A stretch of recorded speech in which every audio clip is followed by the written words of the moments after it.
All right, so 265 is on the back burner for a minute. This is a project I started beforehand, and this is the eBay small block Chevy 350. This started life out as I picked it up off Facebook Marketplace for X amount of dollars, and at the time it was a 383, and it came with a set of heads, just some factory heads, and it was a full rotating assembly. I got it home, pulled it apart, noticed that some of these main caps were a little loose. It had a broke off boss here, and pretty much none of the rotating assembly was useful. It was all thrashed. I could probably reuse the crank, but it is a factory small block Chevy 400 crank that had the mains turned down to fit in a 350 block. Crankshafts are $199 brand new on Summit Racing, so there's almost no point in saving that crank. And then I noticed the deck had a crack here between this head bolt hole and that water jacket. I was able to grind it down until the crack was gone, and I built it up with nickel rod. And I kind of did the same thing with the starter boss here. I shouldn't say I did the same thing. It wasn't actually broke off in the threads. On these blocks, you have about a 1/4 inch of no threads, and then the threads start. So I didn't notice it when I got it, but this was all cracked here. So what I did is I broke it off, and I just built it up with nickel rod. This is, in fact, the rod right here that I used. I've used this for quite a few projects, and you're supposed to preheat everything before you ever weld cast iron, but if you're just doing small little repairs, you can do like a 1-inch weld, let it cool completely off, but while it's cooling, you just peen it with a slag hammer. And then once it cools completely off, you clean that weld really good.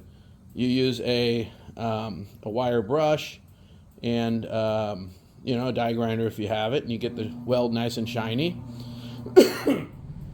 And then you weld over it again. And you just keep repeating that until you've got it built up, and then you can shape it however you want. I've done it a few times on a few blocks, usually on these side bosses I've done it on. And it seems like these older blocks, it holds, the welds hold better. The newer blocks, it's like they have a different material in the cast iron or something. It just doesn't hold as good. Or it doesn't even weld as good. The older blocks, when you take a wire wheel to them, they're a lot shinier. The newer ones is like a different kind of gray color. So anyway, that's just something I've noticed. But this worked, and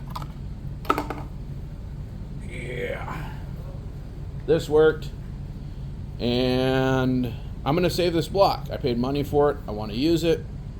So what this is going to become, this is the eBay small block Chevy 350. I'm going to pop these dowels out. I'm going to clean this block thoroughly. And then I don't have a milling machine that'll mill blocks. So there's a shop nearby, a machine shop I could take it to. I'll get this cut down to 9-inch deck height. And that will be the start for this block. Now, what I've done in the past is I ordered a bunch of parts for this off of eBay, and I'm trying to build this as cheaply as possible. And the starting would be is I had a block, and then I built off of that, ordering a crankshaft off eBay, connecting rods off eBay, pistons off eBay, camshaft, everything's coming off eBay, and I'm going to make a ledger so that we can follow the cost of this build.